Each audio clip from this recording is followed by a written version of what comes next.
नमस्कार दोस्तों, मैं कैलाश युगराज। पावन नगरी अयोध्या में मर्यादा पुरुषोत्तम भगवान श्री राम जी के भव्य मंदिर के प्राण प्रतिष्ठा के हम सभी भारतीय लोग साक्षी होंगे।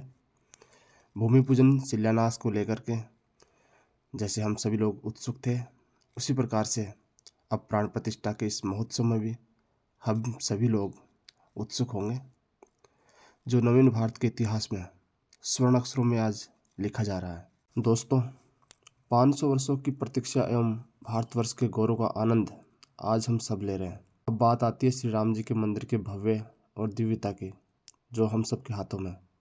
हर इंसान किसी न किसी रूप में अपना सहयोग अवश्य करे, ताकि हजारों हजार सालों तक जब हमारी आने वाली पीढ़ियां नवीन भारत के इतिहास को पढ़ें तो उन्हें हमारी सहभागिता मालूम हो और वो गर्व करें।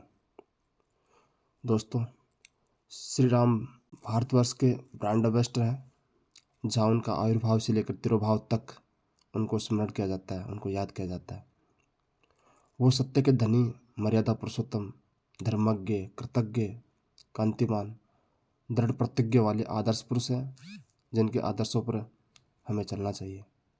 साथ ही अयोध्या में एक ऐसा भव्य मंदिर बनाना है जिसकी भव्यता से समूचा विश्व दर्शनार्थ दौड़ा चला है। साथियों, इस लेख में एक कहानी दर्शाता हूँ। आपको इसमें किंचित मात्र भी वास्तविकता की अनुभूति हो तो इसे अपने उपयोग में लाएं और अपने मित्रों को साझा करें।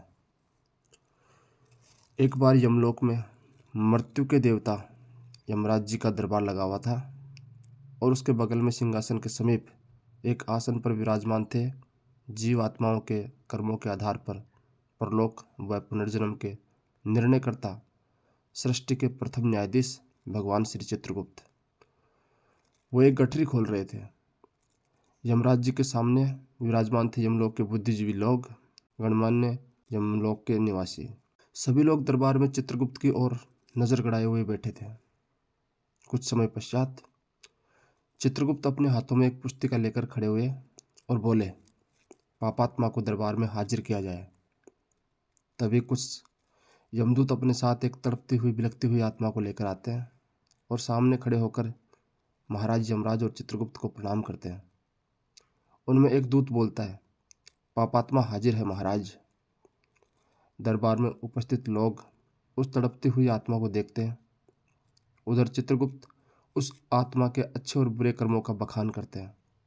कुछ समय बाद जब दंड की बात आती है तो यमराज जी बोलते हैं, कहो चित्रगुप्त, इसके लिए क्या दंड उचित है। दंड के लिए यमराज इसलिए बोलते हैं क्योंकि उस आत्मा के अच्छे कार्य कम अपितु बुरे कार्य अधिक थे।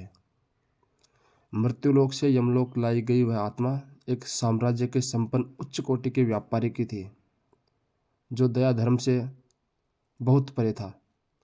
कभी ऐसा कार्य चित्रगुप्त को नजर नहीं आया जिससे कि उसके कुकर्मों पर पर्दा गिराया जा सके। व्यापार में लूट मचाना, यहाँ तक कि अपने सगे संबंधियों को भी नहीं छोड़ना, उसके खून में छल कपट लालच ओतप्रोत था, जिससे वह हर बार अपना ही फायदा देखता था। पृथ्वीलोक पर आलीशान भवन में रहकर वह तमाम सुख सुविधाओं का आनंद लेता था और आज यमराज के दरबार में वह भीगी बिल्ली बनकर खड़ा था। दरबार से इधर उधर भागने की कोशिश में वह यमदूतों से कोड़े की मार खाता हुआ अपने भाग्य को कोस रहा था और यमराज के सामने बिलक बिलक कर अपने गुनाहों की माफ़ी मांग रहा था। शायद वह भूल गया था कि यमलोक में किसी प्रकार का कोई भ्रष्टाचार, रिश्वतखोरी नहीं चलती। यहाँ अपने कर्मों का फल हर इंसान को भोगना पड़ता है। गहन मंथन के बाद चित्रगुप्त उस आत्मा की ओर इशारा करते हुए बोले, इस पापात्मा के अपराधों का दंड है। तभी एक यमदूत दौड़ता हुआ दरबार में आया। यमराज और चित्रगुप्त को प्रणाम करते हुए बोला, महाराज रुकिए, इस पापात्मा के कर्मों की गठरी की पुस्तिका का एक वर्क यानी कि पन्ना संग्रहालय में छूट गया था, जो मुझे मिला है। यमदूत ने वह पन्ना चित्रगुप्त को दिया और चित्रगुप्त ने उस पन्ने को पढ़कर कुछ समय पश्चात अपने माथे पर आए पसीने को पोंछकर बोले, महाराज, आज यमलोक की दंड सभा में दरबार से बहुत बड़ी गलती होते होते रह गई है। तभी अचानक दरबार में विराजमान बुद्धिजीवी लोग एवं स्वयं यमराज एकाएक खड़े हो गए। यमराज चित्रगुप्त से बोले, ऐसा क्या हुआ चित्रगुप्त, इस अंतिम व्रक में ऐसा क्या लिखा है? चित्रगुप्त बोले, महाराज, इस अंतिम व्रक में इस आत्मा के द्वारा किए गए एक बहुत बड़े धार्मिक कार्य का उल्लेख मिलता है, जिससे इस पर स्वयं भगवान शिव शंभू की कृपा हुई है। एक गांव में जर्जर हुए सदियों पुराना शिव मंदिर जो खंडित हो रहा था, उसका जीर्णोद्धार इस आत्मा के द्वारा किया गया है। इस मंदिर पर किसी का ध्यान नहीं गया। इस आत्मा ने इसका जीर्णोद्धार करवाकर अपने पापों पर पर्दा डाल दिया। इसके पाप ऐसे भी नहीं है जिनको माफ नहीं किया जा सकता।